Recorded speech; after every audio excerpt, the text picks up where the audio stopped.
अंततो गत्वा यशोदा मैया को मजबूरन बालक को लेकर के बाहर आना पड़ा।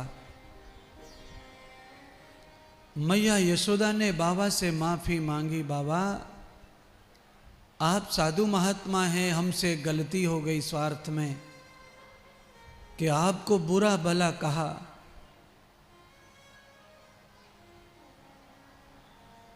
आपके बगैर समाज में किस बालक का जीवन खुशी हो सकता है। आप मेरे बालक को रोना बंद कर दो, कृपा कर दो। महादेव ने जैसे ही परमात्मा के गोद में दर्शन किए, महादेव को शांति जैसे ही मिली, परमात्मा कृष्ण रोने से चुप हो गए। महादेव ने चरणों को माथे से चूमा, भगवान कृष्ण प्रसन्न हो गए और महादेव भगवान को प्रसन्न देख करके मानो सब भक्ति प्राप्त हो गई ऐसा सोच के चल दिए कैलाश को।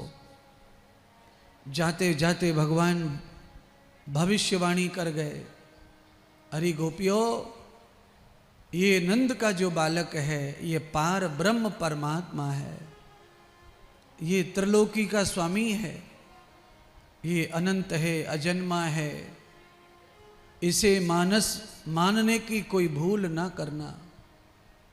सब लोग हैरान पड़ गए बाबा की बात सुनकर। सब गोपियां गुसर पुसुर करने लगी, अरे यशोदा क्या बाबा की बात सच निकलेगी?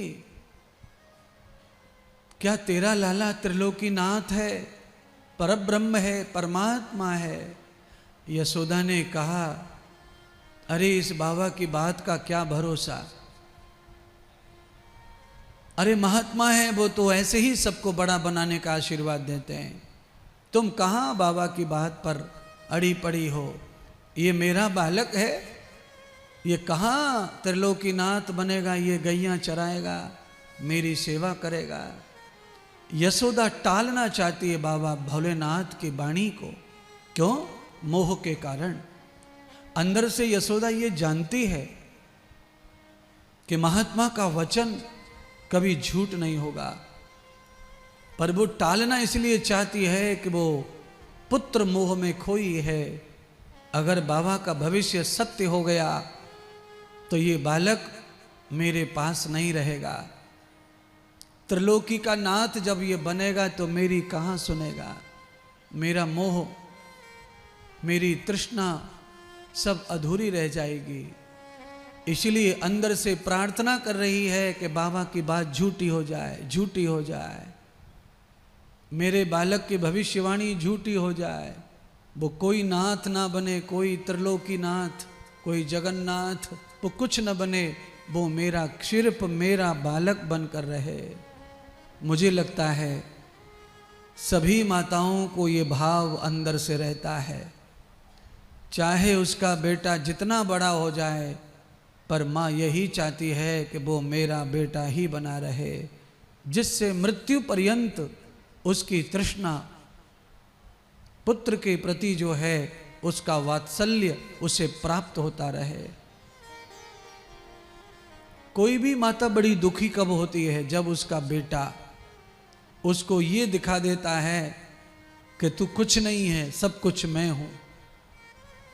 बहुत सारे बालक हैं जो अपनी माता को या पिता को भी बोलने में कम नहीं करते, बोल देते हैं, तू मम्मी क्या जानती है पुराने जमाने की, तुझे क्या पता है दुनिया में क्या चल रहा है? आज ऐसा नहीं है। आज जो माताएं पुराने जमाने की हैं, पढ़ी लिखी नहीं हैं, आज उन्हें भी बहुत कुछ मालूम है कि दुनिया में क्या चल रहा है। और उसका कारण है अनपढ़ माताजी के हाथ में मोबाइल। वो सब बच्चों से सीखती रहती हैं, देखती रहती हैं। अच्छा, वो नहीं भी कुछ जानती हैं, फिर भी कोई भी टीचर अपने विद्यार्थी को पढ़ा करके उसे खूब बड़ा बना देता है और टीचर ही रह जाता है। टीचर का तो बहुत प्रमोशन नहीं है, पर सब लोग दुनिया में जितने भी बड़ी बड़ी पोस्ट पर हैं वो तो सब टीचरों के पढ़ाए हुए ही हैं। अगर कोई आदमी कलेक्टर हो गया और बाद में वो अपने स्कूल टीचर से कहे कि तुम कुछ नहीं जानते हो, तुम्हारे जमाने चले गए, तो मुझे लगता है कि ये शब्द उसके नाश के लिए काफी है कि हम कुछ नहीं जानते। आदमी जब अपनी बुद्धि में घमंड को तैयार करता है तो वो ज्ञानी से ज्ञानी को यही कहता है कि तुम कुछ नहीं जानते। कितने बच्चे ऐसा उल्हाना अपने माता पिता को देते हैं, मम्मी को बोलना बंद कर देते हैं, पिता का बोलना बंद कर देते हैं कि तुम चुप रहा करो, जब कुछ आता नहीं तो क्यों बोलते हो। आने के लिए बोलना नहीं रहता है, कुछ न आए तो भी बोलना है जहां वहां बोलना चाहिए। हमको सब कुछ आएगा फिर हम बोलना शुरू करेंगे तो मुझे लगता है बहुत देर हो जाएगी, आपको सब्र नहीं रहेगा। 1 साल का बच्चा हो जाए और नहीं बोले तो पूरा घर घबराने लगता है। अरे पंडित जी क्या हुआ, जरा देखो, उसकी तारीख देखो, उसकी बर्थ डेट देखो, 1 साल का हो गया अभी तो बोलता नहीं, अभी तो बैठता नहीं।